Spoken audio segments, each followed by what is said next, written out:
ഇവന് വേണ്ടിയിട്ട് പിതാവിൻ്റെ അനുഗ്രഹം പേടിച്ച് പോവുക.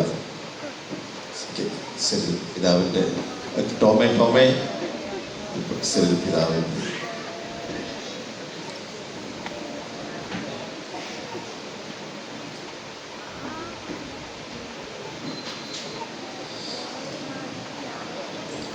മറ്റു പ്രമുഖരുണ്ടെന്ന് അറിയാം, എങ്കിലും എനിക്കറിയില്ല. ഇവർ രണ്ടുപേരും ഞാൻ നോട്ട് ചെയ്തുകൊണ്ടാണ്. ഞങ്ങളുടെ ജോർജ് പുലുക്കോട്ടിൽ എന്ന് പറയുന്ന വിദ്യാർത്ഥിയാണ് ഇന്ന് ഈ കസേരയിൽ വന്ന് ബിഷപ്പായിട്ടിരിക്കുന്നത്. തീർത്തും അസൂയുണ്ട്. ഞാൻ അന്ന് നേതാവായിരുന്നു. എൻ്റെ കീഴിലായിരുന്നു ജോർജ് പുലുക്കോട്ടിൽ എന്ന് പറയുന്ന ആ സ്റ്റുഡൻറ്റ്. വർഷങ്ങൾ കഴിഞ്ഞപ്പോൾ അദ്ദേഹത്തിൻ്റെ പാത വിശാലമായി. ഞാൻ അദ്ദേഹത്തിനോട് പറഞ്ഞു, എനിക്കൊരു മെത്രാൻ പോയിട്ട് കപ്പ്യാർ പോലും ആവാൻ പറ്റിയിട്ടില്ല എന്നൊരു സങ്കടം. പക്ഷേ അന്ന് ഈ ശിശു ആരായിത്തീരുന്ന എനിക്കൊന്നൊരു പിടിയുണ്ടായിരുന്നില്ല. വെറും ഷർട്ടും മുണ്ടും കൊടുത്ത് വന്ന ഒരു കോളേജ് വിദ്യാർത്ഥി എന്ന് മാത്രമേ ഉണ്ടായിരുന്നുള്ളൂ. ഈ കഴിഞ്ഞ ദിവസം തിരുവല്ലയിൽ പോയപ്പോൾ ഞാനൊരു വീട്ടിൽ കയറി കഴിഞ്ഞപ്പോൾ വീട്ടുകാരനോട് ചോദിച്ചു, എനിക്ക് ഒന്ന് വാഷ്റൂമിന് പോകണല്ലോ. അപ്പം അദ്ദേഹം എന്നോട് പറഞ്ഞു, ഇത് ഞാൻ അച്ഛന് ഒരു വാഷ്റൂമിൽ ഞാൻ കാണിച്ചു തരാം, അത് പിതാവിൻ്റെ വാഷ്റൂമാണെന്ന് പറഞ്ഞു. ധാരണോ പിതാവിൻ്റെ വാഷ്റൂം? അപ്പം അവർ തന്നെ പറഞ്ഞു, ഒരു പിതാവ് ഇതിന് പലപ്പോഴും വരാറുണ്ട്, അപ്പോൾ ഇവിടെ നിന്ന് റെസ്റ്റ് ചെയ്യാറുണ്ട്, അദ്ദേഹത്തിന് കൊടുക്കുന്നൊരു മുറിയാണ് അച്ഛന് തരുന്നതെന്ന് പറഞ്ഞു. അപ്പം എനിക്കൊരു വലിയ ആശ്വാസമായി. ഒരു പിതാവിൻ്റെ മുറിയിൽ എനിക്ക് കയറാൻ പറ്റുകയും അത് ഉപയോഗിക്കാൻ പറ്റുകയും ചെയ്തു. വലിയൊരു സംഭവം. അപ്പം എൻ്റെ മനസ്സിലൊരു തമാശ തോന്നിയതാണ്, ആരാണോ ഈ ബിഷപ്പ്? അപ്പം ഞാൻ പറഞ്ഞു, അവർ കുറേ വലിയ കാര്യങ്ങൾ പറയുന്നുണ്ട്. കുന്നംകുളത്തുനിന്നുള്ളതാണ്. അപ്പം തിരുവല്ല, നമ്മളൊക്കെ തൃശ്ശൂർക്കാരല്ലേ, അപ്പം കുന്നംകുളംകാരനായതുകൊണ്ട് എനിക്ക് അറിയുമെന്നൊക്കെ പറഞ്ഞിട്ടാണ്. അപ്പം ഞാൻ പറഞ്ഞു, ഫോട്ടോ വരുന്നുണ്ട് ഈ കാണിച്ചു തരാമെന്ന്. അപ്പോഴാണ് ഈ പറഞ്ഞ ഗീവർഗീസ് മാർ യൂലിയോസ്. നോക്കുമ്പോൾ ഈ മുഖം ഞാൻ കണ്ടിട്ടുള്ള വർഷങ്ങൾക്ക് മുമ്പ്. അദ്ദേഹത്തിനോട് ഒന്ന് വിളിച്ചിട്ട് പഴയ പേരേതാണെന്ന് ചോദിക്കാൻ പറഞ്ഞു. അപ്പം ജോർജ് പുലുക്കോട്ടിൽ. അങ്ങനെയാണ് വർഷങ്ങൾക്ക് ശേഷം, 87 ശേഷം 2025 വീണ്ടും ഈ പിതാവിനെ കാണാൻ സാധിച്ചത്. അത് വലിയൊരു സന്ദർഭമാണ്. പിന്നെ നമ്മൾ ഈ കമ്പ്യൂട്ടർ അടിച്ച് നോക്കിയപ്പോൾ എനിക്ക് കഷ്ടി ഇംഗ്ലീഷ് പറയാൻ പറ്റുമെന്നാണ് പറയുന്നത്. കാരണം ഞങ്ങൾക്ക് ഇംഗ്ലീഷ് മീഡിയത്തിൻ്റെ പ്രിൻസിപ്പളായിട്ട് ഇംഗ്ലീഷ് അറിയില്ലെന്ന് പറഞ്ഞ ബുദ്ധിമുട്ടാണല്ലോ. മലയാളം കുഴപ്പമില്ല, പലയിടത്തൊക്കെ പ്രസംഗിപ്പിക്കാനും ധ്യാനിക്കാനൊക്കെ പോകാറുണ്ട്. പക്ഷേ ഈ 6-7 ഭാഷകൾ കഴിഞ്ഞ പ്രാവശ്യം വിളിച്ചു വന്നപ്പോൾ ഒരു ജർമ്മൻകാരൻ വന്നിട്ട് സംസാരിക്കണ കാണണം. അപ്പോൾ ഞാൻ അതിശയിച്ചു പോയി, ഈ ശിശു എന്തായിത്തീരും? ഇനി റൂമിലേക്കൊരു നോട്ടുണ്ടോ എന്നൊരു സംശയമുണ്ട്. ആയിക്കോട്ടെ, ചതിച്ചേക്കരുത്, എനിക്കൊരു നോട്ടുണ്ട്, അതുകൊണ്ടാണ്. വളരെ യങ്സ്റ്ററായിട്ട് അദ്ദേഹത്തെ അന്നത്തെ യുവത്വം ഇന്നും കാണുന്നു എന്നുള്ളതാണ് ഏറ്റവും പ്രത്യേകത. ശവപ്പെട്ടിയിൽ കിടക്കുമ്പോൾ പോലും അവസാനിക്കരുതിട്ട പിതാവേ. ഞാൻ അതിനെയാണ് അപ്രീഷിയേറ്റ് ചെയ്യുന്നത്. Power is there still now. അതിനെ ഞാൻ അപ്രീഷിയേറ്റ് ചെയ്യാണ്. എനിക്ക് ജോർജ് പുലുക്കോട്ടിലിനെ മതി, ബിഷപ്പിനൊന്നും വേണ്ട.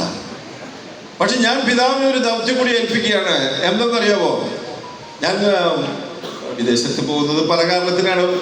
കുട്ടികളെ കൊണ്ടാണ് ഞാൻ പോകുന്നത്. 100 കുട്ടികളെ കൊണ്ട് ഞാൻ പോകുന്നുണ്ട്. ക്രൈസ്റ്റ് കോളേജിൽ കുട്ടികളെ കൊണ്ട് പോകുന്നത് ഇന്റേൺഷിപ്പിന് വേണ്ടി പോവാം. അവിടെ ചെല്ലുമ്പോൾ എന്തെന്ന് വെച്ചാൽ, നമ്മുടെ ഈ പള്ളിയിൽ നമ്മൾ സീറോ മലബാർ ചർച്ചിൽ കാൽ ഊത്താൻ സ്ഥലമില്ല. ഞാൻ ജനങ്ങളുടെ കൂടെയായിട്ട് കുർബാനയ്ക്ക് ചെല്ലുള്ളൂ. അത് കഴിഞ്ഞ് നോക്കുമ്പോൾ തൊട്ടപ്പുറത്ത് മലങ്കര പള്ളി, ഓർത്തഡോക്സ് പള്ളി, കുറേ പള്ളികളുണ്ട്. ഞാൻ നേരെ കയറി, ആരും ബിഷപ്പിനോടൊന്നും പറയരുത്, പ്രത്യേകിച്ച് തൃശ്ശൂർ ബിഷപ്പിനോട് പറയരുത് ഇട്ടാരും. ഞാൻ അവിടെ കയറി ഓർത്തഡോക്സ് പള്ളിയിലിരിക്കും. അവിടുത്തെ കുർബാന അല്ലെങ്കിൽ മലങ്കര പള്ളിയിലും. ഞാൻ വന്നിട്ട് ചിന്തിച്ചത്, എവിടെയാണ് ക്രിസ്തു വിഭജിക്കപ്പെടുന്നത് എന്നുള്ളതാണ്. ഇപ്പൊ കല്യാണ കേസ് മുഴുവൻ വന്നിട്ട് സംശയം എന്നോട് ചോദിക്കാം, അച്ഛാ മലങ്കര പെൺകുട്ടി ഓർത്തഡോക്സിന് കുട്ടിയോ, ഓർത്തഡോക്സിന് ലത്തീനിലേക്ക് പോകില്ല, ലത്തീനിലെ പിള്ളേര് ഇതൊക്കെ വിട്ടിട്ട് ഹിന്ദുവിലേക്കും മുസ്ലിമിലേക്കാ പോണേ. നമ്മളിവിടെ കിടന്ന് തല്ലുപിടിക്കാം. ഞാനതുകൊണ്ട് ഒരുപക്ഷെ എനിക്ക് ഈ സമയം തന്നത് ഭയങ്കര ബുദ്ധിമുട്ടായി എനിക്കറിയാം. പിതാവ്, ഈ സഭകളെ മുഴുവനും ഒന്നിപ്പിക്കാനുള്ള ഒരു ദൗത്യം പിതാവിന് ഞാൻ തരികയാണ്. ഈ ജനം അതാണ് ഇഷ്ടപ്പെടുന്നത്. ഇവര് മൗനമായി സംസാരിക്കുന്നത് അത് മാത്രമാണ് ഈ ആധുനിക ലോകത്തിന്റെ ഏറ്റവും വലിയ പ്രത്യേകത. പോട്ടെ, ആദ്യം പറഞ്ഞു കഴിഞ്ഞാൽ ചിലപ്പോൾ അച്ഛൻ സ്ഥാനത്ത് നിന്ന് ഞാൻ തെളിക്കും, അതുകൊണ്ട് പോട്ടെ. എനിക്ക് അട്ടപ്പാടിയുമായിട്ട് ഹൃദയബന്ധമുണ്ട്.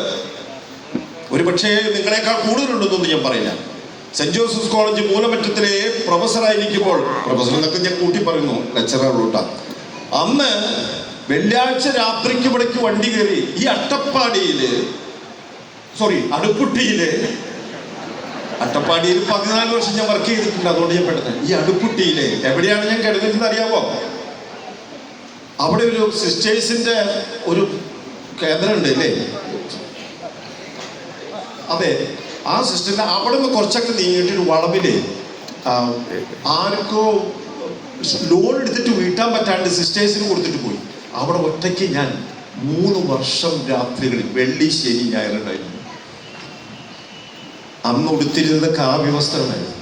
BJP ആയിട്ടല്ല കേട്ടോ, ലോവിട്ടില്ല, ഒരു ബനിയനും ഒരു തോർത്തും കൊണ്ടായിരുന്നു.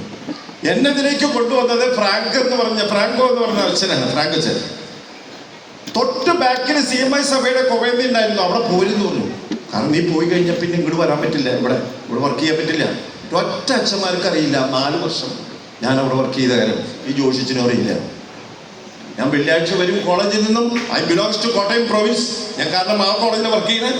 ഇവിടെ വരും, 3 ദിവസം വർക്ക് ചെയ്ത് അങ്ങോട്ട് പോകും.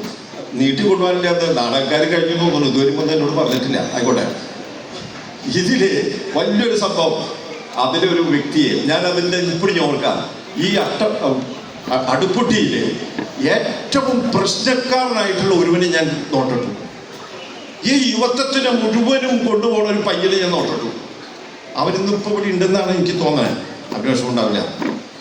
ഞാൻ ഇവനെ കയറ്റി ക്രൈസ്റ്റ് കോളേജിലേക്ക് വന്നപ്പോൾ ഇവനെ മാനസാന്തരപ്പെടുത്തി നല്ലവനാക്കാൻ വേണ്ടി കൊണ്ടുപോയി. ഇപ്പൊ ഇവിടെ ഉണ്ട് എന്ന് എനിക്ക് തോന്നി. ഞാൻ കാണാൻ വരുന്നുണ്ടെന്ന് പറഞ്ഞു. സോറി, 12 കേസിലെ പ്രതിയാണ് അവൻ. ക്ഷമിക്കണോട്ടോ ഷിബു. പക്ഷെ ഈ പയ്യനെ ഞാൻ അവിടെ കൊണ്ടുപോയി. ഒരു സന്ദർഭം ഉണ്ടായിരുന്നു, ഞാൻ അവിടെ കൊണ്ടുപോയിട്ട് അവനെ നന്നാക്കാൻ വേണ്ടി കൊണ്ടുപോയത്. അപ്പൊ ഞാൻ ക്രൈസ്റ്റിലേക്ക് എത്തിക്കഴിഞ്ഞു. കേരളോർമ്മയും ക്രൈസ്റ്റും തമ്മിൽ ഫുട്ബോൾ കളി കഴിഞ്ഞപ്പോൾ കേരളോർമ്മക്കാർ കളി കഴിഞ്ഞതിന് ശേഷം പൊറോട്ട ഇറച്ചി കൊടുക്കാൻ വേണ്ടി ഇവിടേക്ക് വന്നു, ഹോസ്റ്റലിലേക്ക് വന്നു. അവർ കൊടുക്കണതിൻ്റെ സമയത്ത് ഷിബു ആണ് വിളമ്പിക്കൊണ്ടിരുന്നത്. അപ്പം കേരളോർമ്മയിൽ ഒരു പയ്യൻ കയറി 2 കഷ്ണം കോഴിക്ക് പകരം 3 ഇടാണ് 4 ഇടാന്ന് പറഞ്ഞപ്പോൾ ഷിബു പറഞ്ഞോ, ഞാൻ 2 കഷ്ണം ഇടാൻ പറഞ്ഞോളൂ.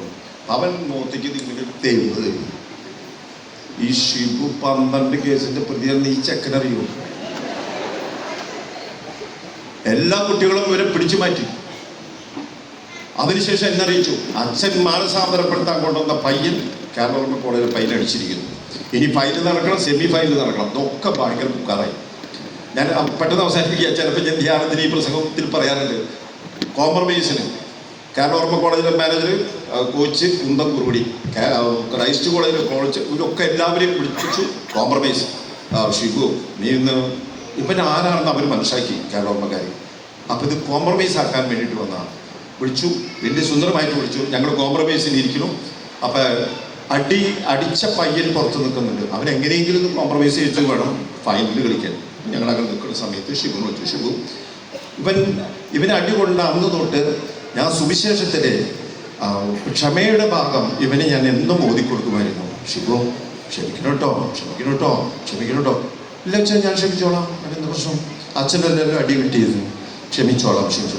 കോംപ്രമൈസ് നടന്ന അന്ന് അവൻ പുറത്ത് നിൽക്കണോ, ഷിബുവിനെ വിളിച്ചു. ഞങ്ങളെല്ലാവരും ഇങ്ങനെ ഇരിക്കുമ്പോൾ ഷിബു നമുക്കത് കോംപ്രമൈസ് ചെയ്യാമെന്ന് പറഞ്ഞപ്പോൾ ഷിബു കോംപ്രമൈസ് ചെയ്യാം, നോ പ്രോബ്ലം, ഞാൻ ഇപ്പോൾ വരട്ടെ എന്ന് പറഞ്ഞിട്ട് പുറത്തേക്ക് പോയിട്ട് ആ നിൽക്കുന്ന പയ്യനെ 2 അങ്ങോട്ട് തിരിപ്പിയത്. അത് കഴിഞ്ഞ് അവൻ വന്ന് ഞങ്ങളുടെ മുന്നിൽ ഇരുന്ന് പറഞ്ഞ ഡയലോഗ് ഇപ്പോൾ ഓർക്കുന്നുണ്ട്. ഫാദറെ, കേരള കോളേജ് ക്രൈസ്റ്റിന് ഒരു ഗോൾ അടിച്ചു, ക്രൈസ്റ്റ് തിരിച്ചടിച്ചു, ഈക്വലായി.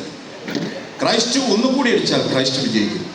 അവൻ 1 അടിച്ചു, ഞാൻ 2 കൊടുത്തിട്ടുണ്ട്. ഇതാണ് കോംപ്രമൈസ്. അന്ന് തൊട്ട് സുവിശേഷത്തിന് ഇങ്ങനെ ഒരു സംഭവം ഉണ്ടെന്ന് ഞാൻ മനസ്സിലാക്കി. പോട്ടെ.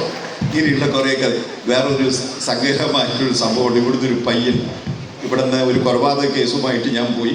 അന്ന് എനിക്ക് അധികം ബുദ്ധിയില്ല, ഇപ്പോഴും ബുദ്ധിയില്ല. ഇവന് ഞാൻ കീപ്പപ്പ് ചെയ്തു കുറേ കാലം. മുരുങ്ങൂർ കീപ്പപ്പ് കഴിഞ്ഞതിന് ശേഷം എൻ്റെ സ്കൂളായിരുന്നു ഇവൻ താമസിപ്പിച്ചിരുന്നത്. നമ്മുടെ ഈ അടുപ്പുട്ടിയിലെ കാര്യമായിട്ട് പറഞ്ഞേ, I'm not speaking about America. നിങ്ങളൊക്കെ ഇങ്ങനെ ഭയങ്കരമാരായിട്ട് ഇരുന്നോളൂ. ഈ പയ്യനെ കൊണ്ടുപോയിട്ട് ഞാൻ ഒരു 6 മാസം 7 മാസം, കാരണം ഇവനെ തിരിച്ചു കൊല്ലുന്നൊരു കാര്യം പറഞ്ഞിട്ടുണ്ടായിരുന്നു. 1 ഇയർ കഴിഞ്ഞ് അന്ന് കൊല്ലുന്നു. ഈ പയ്യനെ 6 മാസം 7 മാസം എൻ്റെ കൂടെ ജീവിച്ചിട്ട് തിരിച്ചു പോയി. നല്ലൊരു പയ്യൻ, നല്ലൊരു ജോലി കിട്ടിയിട്ട് പോയെന്ന് പറഞ്ഞു. എല്ലാം കഴിഞ്ഞു. 1 വർഷത്തിൻ്റെ കഴിഞ്ഞ അന്ന് പോലീസ് സ്റ്റേഷനിൽ നിന്ന് വിളിച്ചു. ഫാദർ വിൽസൺ അല്ലേ? അതെ. പെട്ടെന്ന് ഇങ്ങോട്ടൊന്ന് വരണം. എന്താണ് സാറേ? അതെ, ഒരുവൻ ആത്മഹത്യ ചെയ്തിട്ടുണ്ട്. അവൻ്റെ കീശയിലൊരു ചെറിയ കുറിപ്പുണ്ട്. അതിങ്ങനെ എഴുതി വെച്ചിരിക്കുന്നു, ഫാദർ വിൽസൺ വന്നാൽ മാത്രമേ എൻ്റെ ശവം എടുക്കാൻ പാടുള്ളൂ. ഞാനതനുസരിച്ച് നമ്മൾ തുടർന്നു. ആ ശവടപ്പിൽ പങ്കെടുത്തു. ഒരു പാവപ്പെട്ടവനാണ്, എനിക്കറിയാം. ഞാൻ എന്നും ആ കൊച്ചുമോനെ ചിന്തിക്കുകയാണ്. ഞാനിപ്പോൾ പറയുന്നത്, അടുപ്പുട്ടിയെ അടുപ്പുട്ടിയാക്കിയത് ആരാണ്? ഇവിടെ ഇരിക്കുന്ന വെള്ള എഴുത്തുന്ന കുഴിമാടങ്ങൾ എന്ന് വിളിക്കുന്ന വൈദികരാണ്. ജീവിതം മുഴുവനും ഇവര് ഈ അടുപ്പുട്ടിക്ക് വേണ്ടിയിട്ട് ചെലവഴിച്ചു എന്നുള്ളത് കൊണ്ടാണ് 40 വർഷം അല്ല അതിന് കൂടുതലായിട്ടും ഈ മനുഷ്യർക്ക് വേണ്ടി ജീവിച്ചു എന്നതിൽ അഭിമാനിക്കുകയാണ്. നമ്മളൊക്കെ ഈ കസേരയിൽ സുന്ദരമായിട്ട് ഇരിക്കുന്നുണ്ട് എങ്കിൽ നമുക്കൊരു വിദ്യാഭ്യാസം തന്നു, നമ്മളെ സന്മാർഗത്തിലൂടെ നയിച്ചു, ദൈവത്തിന്റെ സന്നിധിയിലേക്ക് ഉയർത്തിപ്പിടിച്ച ഈ വൈദികർക്കും ഈ പുരോഹിതന്മാർക്കും നന്ദി പറയേണ്ട ഏറ്റവും വിശിഷ്ടമായിട്ടുള്ള ദിവസങ്ങളാണ്. ഒന്നൊരു കയ്യടി കൊടുക്കേണ്ട സഹോദരങ്ങളെ. ഉടഞ്ഞു തരില്ലേ? 28 വർഷം കഴിഞ്ഞു പട്ടേറ്റിട്ട്. ആയിക്കോട്ടെ, ഈ റൂബി ആഘോഷിക്കുമ്പോൾ കുന്നംകുളത്തെ കുന്നംകുളമാക്കി തീർത്തിട്ടുള്ള ഒരു സമൂഹം, ആരും അറിയാതെ, ആരോടും കണക്ക് പറയാതെ, ആരോടും വിലഭസാതെ ജീവിതം വ്യയം ചെയ്തിട്ടുള്ള ഈ വൈദികര്, ഈ സന്യാസ മെത്രാസൻ ദേവാലയങ്ങള്, ഈ പള്ളി, ഇവിടെയുള്ള ഓരോന്നും ആശ്രമങ്ങളും ഉണ്ട് എന്നുള്ളത് ആരും മറന്നു പോകരുത്. അത് ഓർപ്പിച്ചുകൊണ്ടും ഒരു അവസരം നൽകിയിട്ട് നന്ദി പറഞ്ഞുകൊണ്ടും, ഞാൻ നേരത്തെ പറഞ്ഞത് തമാശയായിട്ടെടുക്കരുത്. പിതാവേ, ഗീവറീസ് പിതാവേ, യു ആർ യങ് എന്ന് വിചാരിക്കണോ? എന്നാലേ ഞാനും യങ്ങാവുള്ളൂ. ഞാൻ പിതാവിനോട് പറയുന്നത്, സഭകളെ ഒന്നാക്കണം, ക്രിസ്തുവിന്റെ അനുയായികളെ ഒന്നൊറ്റക്കെട്ടിലാക്കണം. ഓരോ തരത്തിലുമുള്ള വൈദികർ, ബിഷപ്സ് ഉണ്ടായിക്കൊള്ളട്ടെ, അതൊന്നും ഇവിടുത്തെ പ്രശ്നമല്ല. പക്ഷേ ക്രിസ്തുവിന്റെ അനുയായികള് ഇന്ന് അനിഷാക്ക പറഞ്ഞോണം, സ്നേഹത്തിന്റെ, സേവനത്തിന്റെ, അനുകമ്പയുടെ ആ സമൂഹമാക്കി മാറ്റാൻ ചങ്കുറപ്പുണ്ടാകട്ടെ എന്ന് ഈശ്വരനോട് പ്രാർത്ഥിച്ചുകൊണ്ട് എൻ്റെ വാക്കുകൾ അവസാനിപ്പിക്കുന്നു. നന്ദി, നമസ്കാരം.